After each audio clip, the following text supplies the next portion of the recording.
Let's get right into it. Starting off with some feels this week. Here we have a very bro story about two bros, and you can play together as two bros. But it doesn't have to be with your bro, it can be with your sis too. But she'd be playing as a bro. But you know, potato. What will you be doing as two brothers, you may ask?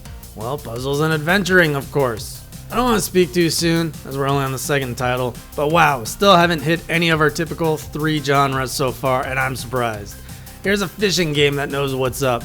It knows if you're buying a fishing game, it's the fish, nothing else. So who needs good animation or graphics, right? Hey, a rhythm game. These are usually pretty fun, but this is like a Tetris meets a flat surface experience. I'm intrigued. Here's a cute looking action platformer. It's a game about getting stacked, rating, and getting paid. I don't know if this is really appealing to anyone, but it gives off a vibe of being highly addictive if you touch it.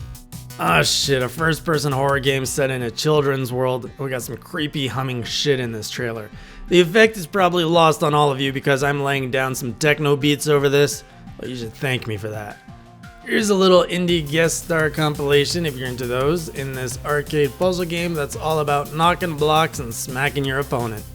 Guest stars include Isaac, that dude from Cave Story, Astro Boy, and who knows who else will appear. I wouldn't be shocked to see Shovel Knight. That guy's in literally everything these days. Now let's use our happy little words to make some happy little fun times. Also, you probably know this game best as Scrabble, but we're not allowed to call it that here, so let's stick to happy words.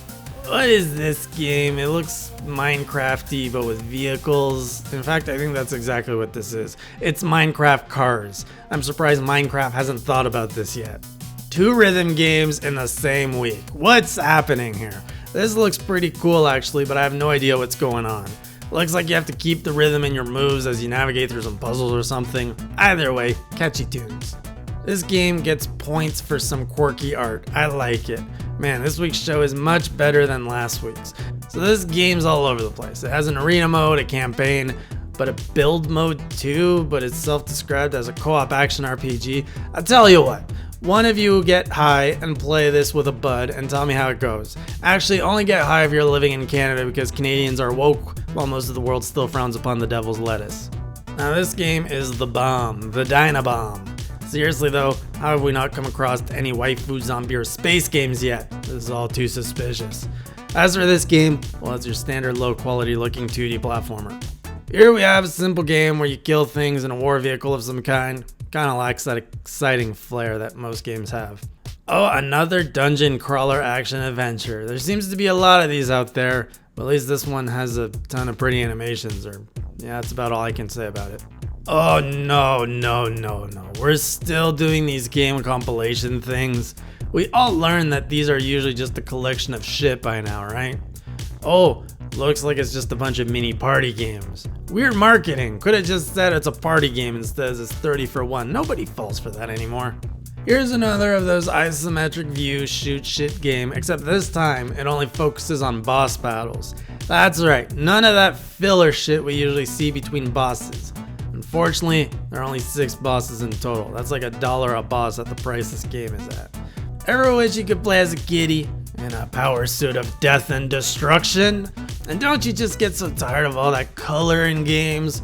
Well, fret no more, for here we have a beautiful kitty game devoid of that sickening filth known as color. And there's a power suit of death and destruction. Meow.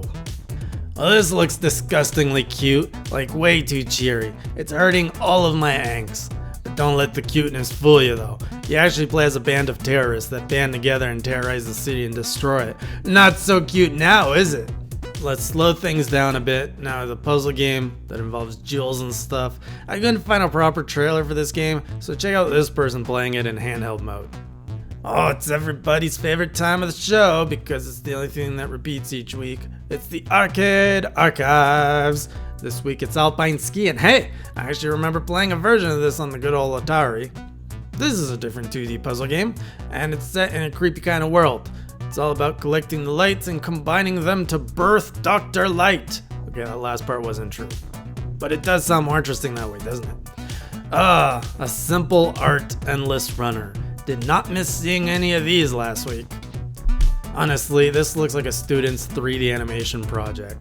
Look at all the environments I made.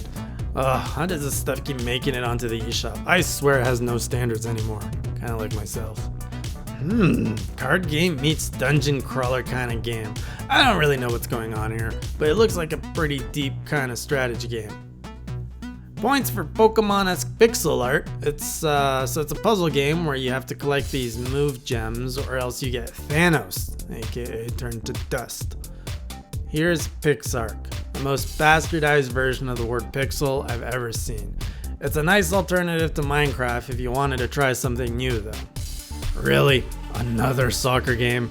These seem to be coming out weekly now, what's going on? And honestly, I can't tell the difference from one soccer game to the other. Well, okay, this one has a little bit more wokeness to it, I guess. As if we needed more shitty sports games. Here's an odd little baseball game where you're the batter, but you play with a ballpoint pen. It's cute. It isn't a party, unless it's a watermelon party.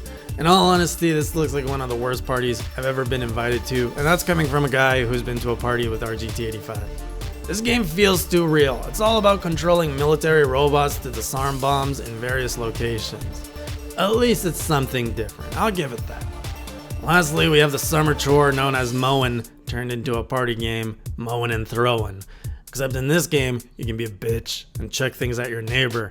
It's sure to fulfill some deep-seated grudges you've been waiting to act on. And that's all your eShop releases for this week. Really? Wow. No zombie games, no waifu games, and no space games. This is something weird. Go buy a lottery ticket. This is weird. Anyways, I hope one of these caught your eye. I'll see y'all next week, and until then, keep it classy.